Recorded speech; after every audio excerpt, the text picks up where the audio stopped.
Alcira, quiero que escuches lo que dijo ayer Eduardo Duhalde cuando le preguntaron, es por teléfono porque está recién operado de la columna, contó que estaba recién operado, que estuvo muy mal, muy grave, que ya caminaba doblado y que incluso estuvo hablando varias veces con Cristina por el tema, mirá vos, no de política, por el tema de la columna. Entonces Cristina le dijo, mira, tengo una persona para recomendarte, a nosotros nos ayudó un montón, es un médico bárbaro. Nada, esto quiere decir que se rompió ese hielo terrible que había entre Duhalde y Cristina, ¿no? Y esto nos muestra a nosotros que, más allá de nuestras opiniones, los grandes personajes o los personajes de la política argentina, los dirigentes de la política argentina, están en una actitud más dialoguista, y que eso a nosotros, que estamos de este lado, sobre todo de este lado estamos en el lugar de la oposición, nos tendría que servir para pensar. Ya, yo creo que es un indicador de que se está tomando conciencia de la magnitud de la crisis que hay en la Argentina, ¿no? Esto me parece que no es chiste. El gran desafío del próximo gobierno es no ser de la Rúa, porque verdaderamente te han dejado una bomba que estalla. La crisis de la Argentina es grande y al mismo tiempo hay una crisis mundial importantísima, porque después de 30 años de globalización neoliberal se ha generado un crecimiento exponencial de la pobreza, el desempleo y la polarización de la riqueza. Y esto, sobre todo en el sector occidental, están sintiendo en sus propias sociedades crisis muy similares a las nuestras, ¿no? De desocupación, etcétera. Pues fíjate, los dos países que iniciaron el liberalismo, que fueron Margaret Thatcher en Inglaterra y Ronald Reagan en Estados Unidos, ahora son oportunistas. Uno está con el Brexit, separando, y que le va a dar una patada. Y Trump está con el tema del proteccionismo. Francia está incendiada y Alemania está con graves problemas, que yo ya lo he dicho muchas veces, pero lo reitero, me pareció un símbolo muy significativo de la crisis alemana el hecho de que la principal figura política de la Unión Europea, ¿no? Angela Merkel, viene para el G20, la reunión de los principales líderes mundiales, se le rompe el avión, cosa que puede suceder, pero no tenían repuesto, no tenían otro avión, no tenían un plan de emergencia y terminó llegando en un avión de línea español. Con todo respeto, eso nos puede pasar a nosotros, pero a los alemanes... A los alemanes te indica que está un poco mal. Entonces tenés que los 4 principales países del occidente central están abordando una crisis como consecuencia de la globalización neoliberal. Lo que pasa que ahora me parece que la mirada tiene que ir hacia la China, hacia la India. Me parece que la mirada habría que correr de continente. Rusia. No, lo que pasa es que lo que sí es cierto es que en el plano internacional el bloque de poder de la alianza chino-rusa le ha ganado la disputa hegemónica a Estados Unidos. O sea, Estados Unidos está en un claro repliegue y yo te diría que casi en un proceso de decadencia imperial importante. Vamos a escuchar lo que decía Eduardo Duhalde anoche en un programa de televisión.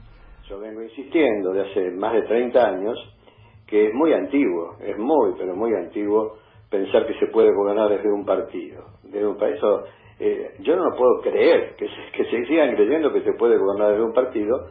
Creo primero que para gobernar una crisis se necesita una coalición, o yo la llamaba cogobierno, pero llámela coalición, que no solo lo hice en la provincia, sino cuando me tocó asumir la responsabilidad nacional, arreglé con el doctor Alfonsín que lo mismo, que íbamos a hacer una coalición en la que le pedí que pusiera la mitad de los miembros del gabinete y que los dirigentes electos como senadores y diputados hicieran una sola, se juntaran todos, propusieran y votaran las leyes. Con eso teníamos garantizado en ese momento el Parlamento, porque teníamos la Corte totalmente en contra, que quería volver al orden económico anterior. La gran problemática de ese momento es muy parecida a la de hoy. Es decir, en ese momento yo tuve un solo objetivo básico, que era jugarnos por el trabajo cuando veníamos que del 76, del año 1976, se impuso en el país con terrorismo de Estado un modelo basado en lo que yo llamo hoy el capitalismo usurero. Bueno, estábamos convencidos de eso, y yo creo que es el mismo problema, estamos en el mismo problema, y no vamos a salir. Un colega de ustedes me preguntó hace unos días, Dualde, de 1 a 10, ¿qué posibilidades tenemos de salir? Si seguimos como estamos, 0. A mí me sorprendió ver a quien yo no recordaba haber hablado nunca, que me llama y me decía que tenía que informarme de una cosa importante, y bueno, lo recibí y me dicen, usted tiene el cisne negro. Le digo, me embromaste, yo no sé qué quiere decir el cisne negro. Y me dice, bueno, me explico, me dice, Labaña, en las mediciones que no podemos publicar, porque en realidad si no es candidato, nosotros ni siquiera podemos publicar, cuando uno repregunta a los sectores y pone una tercera opción, es un hombre que puede ganar sin ninguna dificultad. Y yo quiero enfocarme en ese tema. Ganar no sirve hoy. Hay que ganar y tener mayorías parlamentarias, si no, no se puede gobernar. No lo entienden, no entienden que es tan grande lo que está pasando, tan importante. Ya no es un proceso evolutivo, sino un proceso revolucionario, que cambia todo con una velocidad increíble. Y yo no puedo entender que los dirigentes políticos crean que se puede gobernar como hace 40 o 50 años. Ahora, doctor. Sí, me parece que, a ver, podemos coincidir con lo que dice Dualde hoy. Un solo partido no puede solucionar esta crisis. Tengo la sensación, Alcira, que estamos desde la oposición, muchos sectores pidiendo un frente o unos puntos en común con distintos sectores. Hay un sector del radicalismo que representa a Alfonsín, que no está con el PRO. Hay un sector de la izquierda que podría acercarse. Hay el peronismo. Entonces, digo, ¿qué pensás de estas palabras de Dualde? Ya, me parece que tiene razón en el hecho de tomar en cuenta de que hay una crisis verdaderamente de fondo. Yo te diría civilizatoria, no solamente en la Argentina. ¿Qué quiere decir? Que de continuar las mismas concepciones y valores que guían la economía internacional. Estoy hablando del campo occidental porque China tuvo otro modelo económico y otro modelo político. Tampoco nos engañemos, es un despotismo oriental total. Sí. Pero si ves el modelo económico no tiene nada que ver con lo que hizo Occidente. Y el problema es que las tendencias son catastróficas. La tendencia en lo social, de continuar incrementándose. Ya tenés que el 50% de la población mundial está en condiciones de pobreza o indigencia, según datos del Banco Mundial. Tenés que el 1% de la población más rico, concentra el 50% de la riqueza. El 20% tiene el 95.5% de la riqueza. Y el otro 80% te está repartiendo migajas de un 4%. Esto no es viable. No es viable ni aún para los privilegiados. Y los únicos que salen beneficiados de esto son los capitales especulativos, los capitales financieros especulativos. Entonces, hay que hacer una coalición. El tema es cuál es el diagnóstico que se hace y cuáles son los puntos de acuerdo para salir de la crisis, que la hay. Por ejemplo, se han fugado 20.000 millones de dólares como consecuencia de la especulación financiera. Con eso generas nuevamente una industria nacional ferroviaria para reconstruir el sistema nacional de ferrocarriles, que es una locura que la Argentina no tenga un sistema nacional de ferrocarriles. Una locura. Te da decenas de miles de puestos de trabajo en la industria central, en las industrias proveedoras, en el servicio de ferrocarriles, en la recuperación de los pueblos fantasmas y en la dinamización de las economías regionales. Ojo, con la guita que se fugó en un año como por la especulación financiera. Pero Alcira, se fugó tan fácil esa guita que uno piensa es mucho más fuerte el poder financiero que el poder de la política. Bueno, no te crees, no lo dudes. El poder financiero internacional es el que está guiando todo. Y el otro gran tema que no está sobre la mesa, pero es importantísimo, es el problema del calentamiento global. Vos lo acabas de decir. Las mismas zonas tuvieron grandes sequías el año pasado y ahora tienen inundaciones y tormentas inéditas. Y esto está pasando a nivel mundial. Vos fíjate que... Vos sabés que yo creía, con todo respeto, ¿cómo se llamaba el vicepresidente norteamericano que iba a... Gore. Al Gore. Al Gore. Vos sabés que yo quiero hacer una autocrítica y contar que yo creía que Al Gore iba de rotation por el mundo con el cuento del calentamiento global para asustarnos a todos, porque era como, a ver, mi fantasía era, el pibe ahora no es más vicepresidente. Sí. Entonces, ¿qué hace? Encontró acá una consigna, no al calentamiento global. Vendía Apocalipsis. Y vendía Apocalipsis. Y cobraba por estas conferencias. Y dije, nos está zaraseando. No, y no era así. Bueno, vos sabés que cuando en el 72 Perón hizo la famosa carta para el encuentro de Estocolmo, señalando la importancia por primera vez de la problemática ambiental, uno se reía y decía, vamos, se volvió verde, que me parecía una cosa...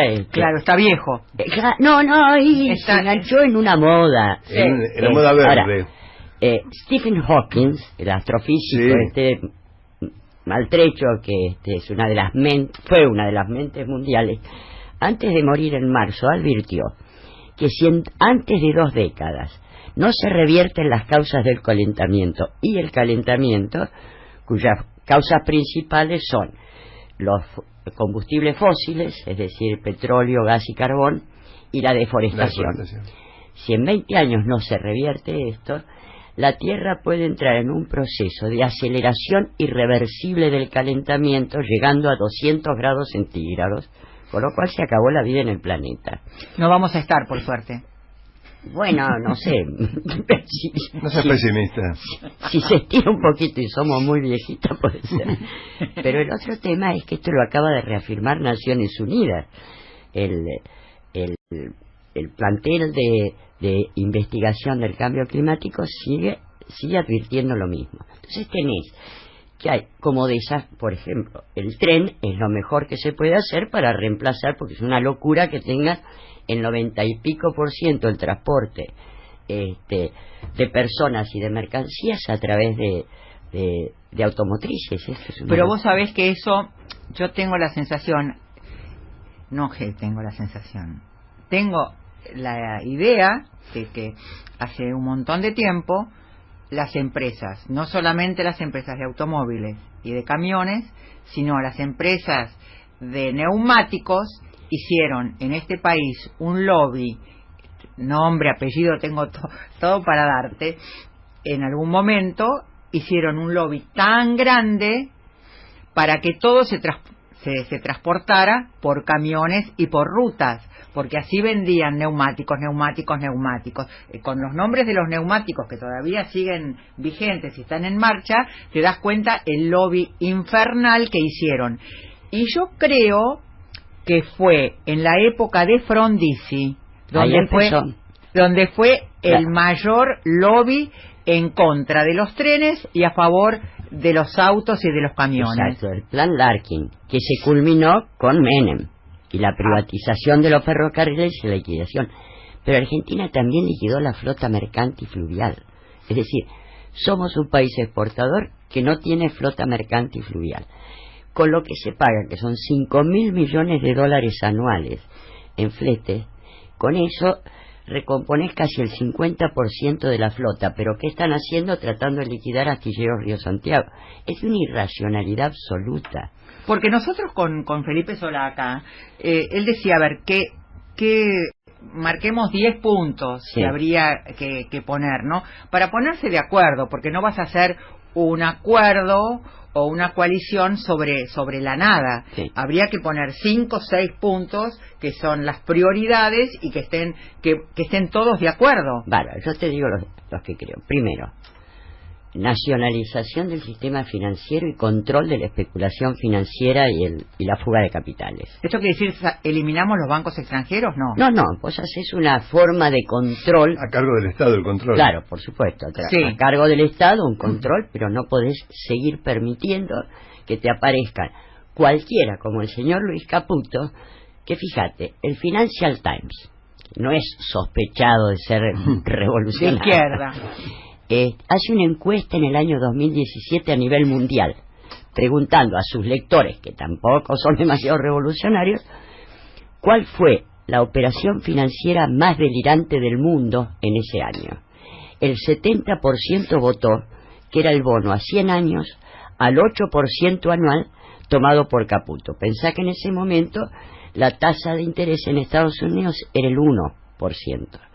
Pero después aparecen los Paradise Papers, que son la continuación de los Panama Papers, y aparece que el fondo de inversión especulativo de los paraísos fiscales más beneficiado con ese bono delirante es Noctua Partners, fondo de inversión fundado y perteneciente al señor Luis Caputo. Ahora, estos consideran que eso no es corrupción. No sé si se entiende. Este tipo de cosas, si vos lo seguís permitiendo, que haya locos que te puedan hacer este tipo de cosas, te vas a fundir. Entonces, primero vamos a nacionalizar... Control del sistema financiero. Ahí está, anoto. Control estatal. Control del sistema financiero. Segundo. Por el gobierno. Exacto. Control del comercio exterior, y en especial del contrabando. Por ejemplo, hay una denuncia de 2 geólogos de la Universidad de Tucumán que analizaron el barro de exportación de Minera La Lumbrera. Minera La Lumbrera, al igual que la Barrick Gold, a declaración jurada, te juro por Dios, exportó 3 metales. Analizaron el barro de exportación y resulta que iban 30 metales. El valor de esos 27 metales de contrabando fue calculado en $5.000 millones anuales. En 10 años, $50.000 millones, para que te des una idea. Como la Barrick Gold... Como es la tierrita, uno ni se fija. Claro, es barrito. Van barrito. ¿Quién lo controla? La Barrick Gold no es más honesta. Con lo cual, es solo con controlar el contrabando de 2 mineras, y tenés varias más, ya tenés $10.000 millones. El otro tenés para los jubilados, para subirle a los empleados públicos, bueno, para dar trabajo. Pero fíjate, saca cuentas. Yo siempre saco las cuentas de Scalabrini Ortiz.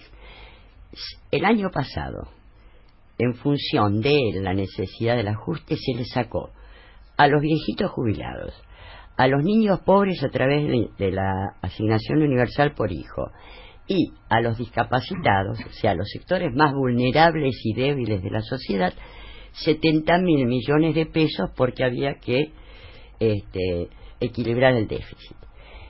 Esa misma cifra, $70.000 millones, es la que le debe el grupo Macri por el correo argentino a causa de no haberle pagado a ese Estado, como ingreso del Estado, los cánones durante no sé cuánto tiempo. Es decir, con que solo se le cobrara al grupo Macri la deuda del correo argentino, después hablamos de otras cosas, solucionabas el tema de estos millones de población. Esto es lo que hay que analizar en este país. Ahora, yo me pregunto, ¿no? Alcira, cuando vos decís todas estas cosas, porque las has dicho en el Congreso, las has dicho en conferencias... Pero en la cara, si querés. Por eso, vos sentís, porque no siempre siento que esto tiene, incluso en los políticos nacionales, populares, en los peronistas, en los de izquierda, tienen la repercusión y la comprensión que significa. Esa es la sensación que tengo. Eso es lo que creo. Creo que vos decís esto y da la sensación que es de una cifra tan descomunal, una situación tan descomunal que es imposible de capitalizar, de metabolizar. Entonces, por ejemplo, no oigo que ni Felipe, ni Rossi, ni no sé, ni la baña, no conozco a nadie que lo recoja esto. Digo, Pino lo recoge, Pino hace películas con estas cosas, pero ¿entendés lo que digo? Bueno, es que yo creo que hay un problema de la forma en que se está analizando la política, y me temo que eso genera determinadas limitaciones que parece que vos sos una gurka, digamos, que da vueltas por ahí, cuando lo que estás diciendo es, muchachos, controlemos las exportaciones de las mineras y después veremos si hay que seguir con las mineras, pero por lo menos controlemos eso. ¿Vos creés que la Porque, seda... espera, ellos tienen la sensación de que se van a ir enojadas y te van a hacer... Es lo mejor que te puede pasar. Que se vayan es lo mejor que te puede pasar. Ten en cuenta ¿No hay esto. que indemnizarlas si se van? No, fíjate. Hacen contrabando. Le sacaron los impuestos, le sacaron las regalías. Y es un tipo de producción que el año pasado, en el 2017, se volvió a reafirmar. Está absolutamente prohibida en todo el continente europeo, por el Parlamento Europeo, 566 votos a 8, por definir que tiene consecuencias catastróficas e irreversibles. Entonces está prohibido por los accidentes que ha sucedido, etcétera. Y acá, vamos. Es una locura lo que están haciendo con eso. Pero además nos cuesta plata porque nos están estafando. Este hecho de controlar el comercio exterior parece que fueras una gurka irracional. Sí, parece que fueras Entonces, como Delicias. O dejá que venga el pirata Morgan, o el pirata Morgan dice, me voy. Andate, viejo, si me estás estafando a niveles descomunales. Entonces... Pero si Pirata Morgan tiene socios acá... Y bueno, es que esa es la clave. Pirata Morgan tira alguna de las moneditas de oro que tira por ahí y genera silencio, y este es uno de los grandes problemas. Bueno, tira muchas moneditas en las provincias donde está, por ejemplo. Claro, y eso va generando... Lo que pasa es que es paradójico, porque después esas mismas provincias, lo que pasó en San Juan. En San Juan tiró moneditas, todos estaban entusiasmados, y ahora Háchalo la gente, porque tiene una etapa de producción corta y te deja el desastre nacional, entonces se les ha secado un lago, se les ha contaminado un río, el río Háchal. Entonces de pronto ya no están tan contentos con lo que hicieron, pero tenés unas consecuencias en términos en términos de contaminación de las aguas, que la verdad es altísimo el costo. Entonces esto hay que pensarlo. ¿Por dónde vamos? Yo pregunto, vos cuando hablas de esto, ¿por quién te sentís escuchada? Aparte de por la gente, pero ¿por quién te sentís? ¿Hay algún dirigente que te llamó y te dijo, a ver, Alcira, sí, explícame bien? Yo te diría que más los jóvenes del movimiento Evita, algunos jóvenes de la provincia de Santa Fe, también peronistas en general, ¿no? Y me llevaba bien con los de izquierda. Los de izquierda les gustaba, digamos, bueno, William Bregman y demás. Vos sos una chica que les gusta a los de izquierda. Yo también en la facultad eras una muchacha que les gustaba a los de izquierda, como pensaban. No, lo que pasa es que yo creo que no. Mi crítica al marxismo es una crítica que tiene una cantidad de fundamentos, que no es un macartismo a la violeta, ¿no? Es decir, siempre lo decía. Y al mismo tiempo me parece que el tema es como que hay cierto miedo, cierto temor de decir determinadas cosas que hay que plantearlas. Y te decía, bueno, estamos controlando el comercio exterior. El tema de la energía. Hay que replantearse la problemática de Vaca Muerta. Vaca Muerta, lamentablemente, es una estafa. El fracking no es rentable, ni aquí ni en Estados Unidos. En Estados Unidos se promueve el fracking porque... ¿Qué es el fracking? El fracking es este tipo de explotación de gas y petróleo no convencional, que mientras la explotación tradicional hacen un pozo vertical y sacan el fluido. En cambio, esto se llama shale, está aprisionado en burbujas en la piedra. Entonces hay que hacer una inyección profunda con agua y cerca de 300 químicos y ácidos que rompen las piedras y la van rompiendo en términos horizontales, o sea, como si hiciera una T invertida, ¿no? Haces una inyección y luego se rompe y ahí sale el petróleo. Ahora, es muy caro sacarlo, es muy contaminante, y el problema es que no es rentable. En Estados Unidos lo vienen desarrollando desde el 2005, hace 15 años, pero por razones militares y de seguridad nacional, es decir, para tener autosuficiencia energética y no depender de los 10 pioles de Medio Oriente, de Venezuela y demás. En la Argentina esto no funciona si no es con subsidios. Por eso, ahora, ¿qué está pasando? El tema es que antes se daban subsidios, 10.000 millones de dólares anuales a subsidios para que se desarrollara Vaca Muerta, y como el Fondo Monetario impide que se den subsidios, eso se ha pasado a las tarifas. ¿Pero cómo? El problema que es que... O sea que nosotros, a ver, no estamos subsidiando o no estamos apoyando para que no pierdan las empresas gasíferas, etcétera. ¿Estamos subsidiando Vaca Muerta? Exactamente, lo que dice un amigo mío, que es uno de los más reconocidos especialistas en energía, Félix Herrero. Él dice: no nos engañemos, las empresas no vienen a extraer gas, vienen a extraer subsidios. Porque es muy bueno. Vos fíjate que en Estados Unidos hay una pérdida, digamos, un déficit de entre 20 y 30.000 millones de dólares anuales. Pero que esto se financia porque para ellos es un principio de seguridad nacional. En cambio acá, como se acabaron los subsidios, entonces han fijado el precio del gas a boca de pozo en $7.50. En Estados Unidos está a $2.50. Es decir, estamos pagando 3 veces más en dólares un insumo que es básico porque es para la industria, para la vivienda y para la producción de electricidad.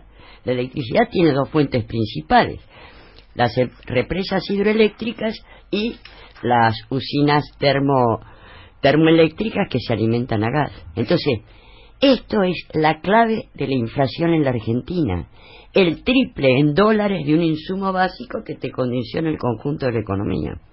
Estamos con Alcira Argumedo, socióloga política. Estamos con Alcira Argumedo, peronista histórica, socióloga, rosarina. Rosarigacina. Sí. Alcira, vos trabajaste con Pino Solanas, trabajaste también en su momento con Lilita Carrió. ¿Cómo era? ¿Cómo es trabajar con cada uno de estos personajes? Porque no te voy a preguntar cómo es trabajar con García Márquez. Con Gabriel García Márquez, porque es mucho. Después puede ser que te lo pregunte. No, mira, son 2 características distintas. Pino tiene un discurso y una mirada con la cual yo comparto totalmente. Además son años en que vos pensás que en los años ya 60, comienzos de los 70, ellos estaban en Cine Liberación, nosotros estábamos en las cátedras nacionales, y era toda una búsqueda de nuevas alternativas desde las tradiciones populares latinoamericanas. Entonces ya es como mi hermano, con el cual me peleo políticamente, pero es muy distinto. En el caso de Carrió hay que tener en cuenta esto: nosotros hicimos esa alianza porque date cuenta que por ejemplo, en esas elecciones, ¿año? 2013, en esas elecciones, mientras el macrismo, los grandes partidos, gastaban 1.500 millones de pesos en las campañas, nosotros teníamos que sacar créditos personales de 80.000 pesos cada uno, varios, a pagar en 12 cuotas, cómodas cuotas mensuales, para llegar a 1.500.000 frente a 1.000. Entonces ya no podíamos bancar la cosa. Fue ahí donde se hizo una alianza con varios sectores que estaban marginales. Lo que yo observé era que hay una cierta capacidad acomodaticia de Carrió y de mucha de su gente, porque cuando hicimos las pautas programáticas, salvo en el caso puntual de la posición frente a Chávez, que nosotros apoyábamos totalmente, ellos eran ultracríticos, y entonces, como justo había muerto Chávez, aceptaron hacer silencio sobre el tema, y viajó al entierro, etcétera, etcétera. En el resto, yo te puedo traer el programa, es el mismo programa, un programa que no tiene nada que ver con la política de Macri. El tema es que yo creo que ya ha pasado, es un poco como Bullrich, ¿no? Ha pasado por alianzas con todas las fuerzas políticas, un poco acomodándose a los distintos elementos. Creo que es la contrapartida de Pino, o sea, es la carencia de una coherencia alrededor de un proyecto histórico y con una reivindicación de la lucha contra la corrupción que últimamente está media tuerta para mirar la corrupción, ¿no? Porque esto de que te contaba de Caputo, realmente es un escándalo, silencio total. Lo que está sucediendo con el correo argentino, silencio total. Lo que sucedió con las autopistas que crecieron las incrementaron en un 400% justo cuando el grupo Macri iba a vender sus acciones. Ella había dicho en su momento que su límite era Macri. Exacto. Bueno, ella sobrepasó su propio límite. Bueno, y está pagando los costos, ¿no? Porque es evidente que hay muchas cosas que empezó a ver sobre las cuales se tiene que callar, y yo creo que esta decisión de abandonar la política es porque no tiene marcha atrás y sabe que se está embarrando absolutamente, porque tiene que hacer silencio, encontrar un resto de dignidad en algún lado. Claro, y sobre todo como hay porque si de narcisismo se trata, bueno, hay un campeonato, digamos. Claro. Ahora es interesante porque hace no sé cuántos años yo le hice un reportaje a Beatriz Arlo y ella me decía dos cosas. Una, varios reportajes. Una, que Fernández Mejide era la figura más interesante en ese momento en el panorama político. Y después le parecía que Lilita Carrió era un personaje interesante en la política argentina, ¿no? Y tengo la sensación de que hoy ya la Arlo tampoco piensa eso. Igual me parece que Beatriz Arlo ha dado unas piruetas ideológicas interesantes. Sí, últimamente por lo menos está bastante crítica de este gobierno. Se tomó su tiempo, ¿eh? ¿Cómo? Se tomó su tiempo. Sí. Yo tengo la sensación de que mucha gente que viene de la izquierda que yo llamo la izquierda caviar, nada le viene bien. O sea, no le viene bien el peronismo, todo lo que vota el pueblo le viene mal. Entonces, si ahora le toca Macri, pero antes le tocó Cristina, le tocó Néstor, le tocó Menem, todo lo que vota la gente, todo el resultado de la democracia le parece criticable. Siempre hay una mirada irónica, descalificatoria de lo que pasa en los sectores populares. Y entonces eso es lo que a mí me provoca, me hace ruido, como dicen ahora, esta cosa de la izquierda que es un poco utópica, no hay nada que le venga bien. Bueno, no, yo reivindico la cosa crítica, de hecho la he ejercido. Por ejemplo, ser crítica de Menem es lo mejor que se podía hacer. Si uno se pone a ver, fue la traición más descomunal que sufrió el movimiento popular.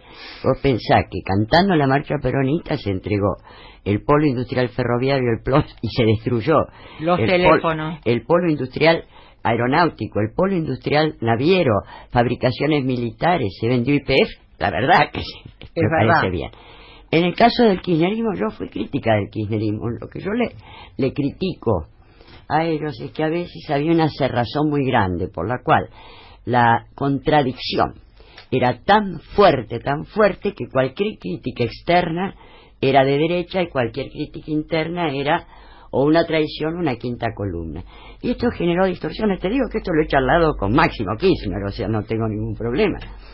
El tema es que creo que en este sentido la posibilidad de tener amplitud en las críticas es una clave para no cometer errores, que creo que fue uno de los elementos. Hay muchas cosas a reivindicar que nosotros apoyamos, y en aquellos puntos en que se llamaba la atención críticamente, bueno, eras considerado condenado y demás. Bueno, una de las cosas que ustedes criticaron fue la reunión que tuvo Cristina con la gente de la Barrigold.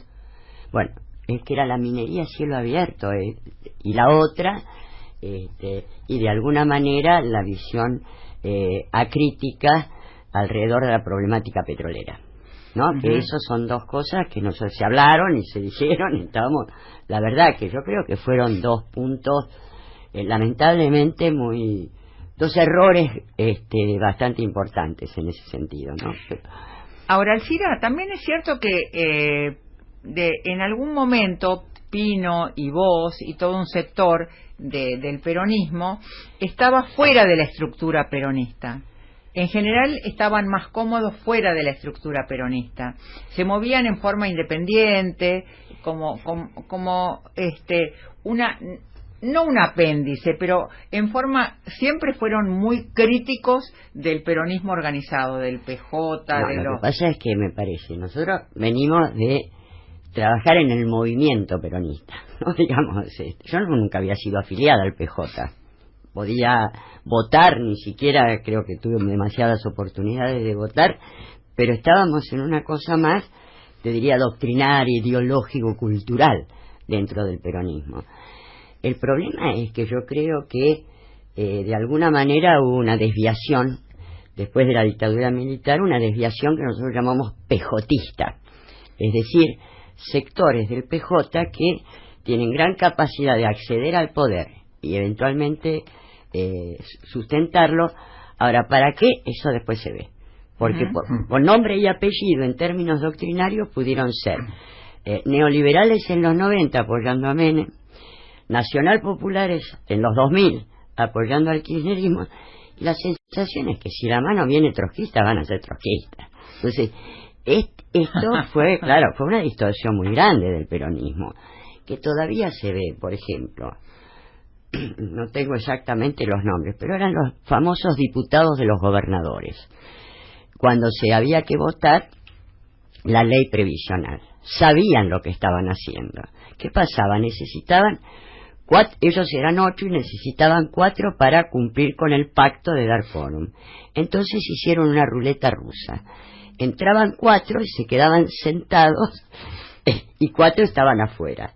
La ruleta rusa, que era a quién le tocaba votar eso que sabían que era una aberración. Esto es lo que yo llamo pejotismo, no tiene nada que ver con el peronismo y somos muy críticos de eso. Cortinita y lo presentamos. Una nueva. Y acá vamos a aprovechar los últimos minutos, ya vamos a aprovechar a Alcira Argumedo para que nos comente. Alcira, ¿qué pensás de los medios, no? Porque en la sociología son un tema, los medios, la comunicación es un tema, la ves muy sesgada, la ves diferente que en otros países. Mira, yo creo que, bueno, primero que lo nuevo es que los medios empiezan a convivir con las redes sociales y eso neutraliza bastante su capacidad de incidencia. Después el otro cosa, yo siempre digo que hay una ley de los medios de comunicación y es que el impacto del mensaje de los medios es inversamente proporcional al grado de organización y vitalidad del tejido social. Por ejemplo, en los 18 años de la resistencia peronista, las cosas que se dijeron de Perón no fueron superadas nunca por cosas que se le hayan dicho a nadie. Sin embargo, ¿qué pasaba? Como vos tenías, ojo, estabas en plena ocupación, un 3% de desocupación, que es pleno empleo, 6% de pobreza, y además redes sociales, pero ya redes, digamos, materiales, no las redes, con mucha organización y solidaridad. Entonces, ¿qué pasaba? Venía el mensaje de los medios, se debatía el mensaje de los medios, surgía lo que se llama la comunicación alternativa. Y esto hizo que la resistencia o el poder de los medios fuera muy relativo. Uh-huh. Ahora, el problema es que si vos te pones a ver desde la dictadura militar hasta acá, y más allá de los intentos que se hayan hecho por revertirlo, pasaste de un 6% de pobreza a más de un 35% de pobreza, que la pobreza real está rondando el 40%, eso es catastrófico. Pasaste de un 95% de la población económicamente activa, los trabajadores, en blanco y con derechos sociales, a un 46%. El otro 54% está precarizado, en negro, terciarizado, es decir, se ha roto ese tejido social. Y el tema entonces es que los medios tienen incidencia, pero creo que junto a esta incidencia ha empezado otras formas de manipulación mucho más sutiles, que era esto lo que estábamos hablando antes con Patiño Menger, esta posibilidad del manejo de los big data, de las fake news, de las noticias falsas. Voy a decir una obviedad, pero las noticias falsas estas triunfan cuanto más precaria es la educación del país. Bueno, pero también pasaste de un sistema educativo público que hasta la dictadura militar había dado 3 premios Nobel en ciencia, sí, además de los Nobel de la Paz. Único país en América Latina y único país de los periféricos, es decir, los no centrales, que tengan 3 premios Nobel en ciencia. Que habían estudiado en universidades públicas. No solamente, estaba desde jardín de infantes hasta la universidad pública y gratuita, y esto fue un canal de ascenso social impresionante. ¿No? Yo he tenido compañeros cuyos padres vivían en conventillos, eran analfabetos, impresionante el nivel. Entonces, esta desarticulación del tejido social permitió más. El problema, vos pensás que tenés la mitad de nuestros chicos de 14 a 18 años que no han ingresado o han desertado del colegio secundario, que es, en este desarrollo de las nuevas tecnologías, es la educación mínima necesaria para un trabajo mínimamente digno. Así la Ahora, perdón. No. No. El tema es que ese sector, un sector importante de la gente que es más vulnerable, votó a Macri. Pero porque hubo un proceso, por eso te decía, ellos tuvieron el voto de un 15% de la población, que es la que está bien, 15 puede llegar al 18, y luego el resto, casi te diría policlasista, que jugó sobre la base de las broncas que podía haber con el gobierno anterior, y sobre todo sobre la base de un conjunto de promesas que se decían con una certeza absoluta. Por ejemplo, una parte importante de los que votaron a Macri fueron los jubilados. Mirá la traición que les hace. El tema de que dijo que una de las críticas que se le hacía al gobierno de Cristina era el pago de ganancias de los salarios. Sí. Dijo, nadie más va a ganar. O sea, tomaron aquellas críticas que se le hacían al gobierno y decían que lo iban a solucionar. Sobre esa base engañaron de una manera vil, porque también no todos los sectores más golpeados, pero una buena parte. Sí. Ahora, habría que ver si en este momento no han tomado conciencia de hasta dónde podían llegar, ¿no? Así, a lo largo de tu vida, ¿durante qué gobiernos te sentiste orgullosamente oficialista? Del 73 al 74. Poquito, Alcira. Siempre fue un poquito crítica. Bueno, tenés 18 años de peronismo. Sí. Después tenés Alfonsín, bueno, uno era peronista. Yo me acuerdo cuando fuimos, que decíamos qué blanca estaba la plaza, ¿no? Porque uno se había acostumbrado a una plaza con un perfil étnico medio distinto. Después Menem era imposible. A Menem realmente, a partir de que hace su primera designación de la gente de Bungibón, uno se dio cuenta que era una traición infernal. Bueno, de la Rúa ni hablar. Y bueno, y después con el kirchnerismo yo empezamos a hacer críticos sobre, a partir del 2007, yo voté a Kirchner, pero a partir del 2007 sobre el tema petróleo. Yo creo que fue uno de los puntos muy flojos del kirchnerismo. Si querés, ¿qué le achacabas? ¿Qué le achacabas? Bueno, primero el proceso de privatización de YPF. Yo creo que fue un había error. Estado de acuerdo en la etapa de Menem, cuando era gobernador, ¿no? No, y se impulsó mucho la privatización. Yo creo que fue el gran error, suponiendo que no se podía frenar. Pero vos sabés que de las 20 empresas petroleras más grandes del mundo, 17 son estatales. O sea, la necesidad de un control estatal del petróleo, en este caso petróleo y gas, es clave, porque si no te pasa lo que te pasa ahora, que viene el señor Aranguren o viene el señor Iguacel, que se comportan más como hombres de la Shell que como ministros de energía del coso, y te hacen el desastre que te han hecho con las tarifas, porque la empresa privada tiene que tener ganancias. ¿Vos crees que Entonces, las empresas de servicios deben ser estatales? absolutamente. Yo también. Hay que ver cuáles, pero yo creo que teléfonos, el tema, Luz, gas. bueno, todo lo que es energía. Ujú. La energía es clave porque es un insumo básico. Agua. Exactamente, sí. Agua y energía, y el sistema de comunicaciones. Yo creo que esas dos cosas, más, te lo decía, un control estricto del comercio exterior, una especie de IAPI, más un control estricto del sistema financiero, o sea, energía, finanzas, y garantizar un sistema público de educación, eso es clave. Un sistema público de calidad. Lo que pasa es que como estos consideran que la educación no es un derecho, sino una mercancía. Por eso suprimen el ministerio. Claro, pero es porque piensan que es una mercancía, Claro. y por lo tanto, Meritocracia. una educación de calidad gratuita, Ujú. y es una competencia ilegítima, Claro, digamos, claro, claro. desleal. Claro. Mirá lo que aparece hoy en el diario, ¿no? Aparece una licitación que no explica, pública internacional, referencia de licitación 1 Procepu no sé cuánto de 2019, programa a favor del sistema de salud público argentino, no dice para qué es. Ajá. Pero lo más aparte de la cifra, es un monto de 42 millones de euros, Ajá. que no es poca, y dice Ministerio de Salud y Desarrollo Social. No hay más Ministerio de Salud.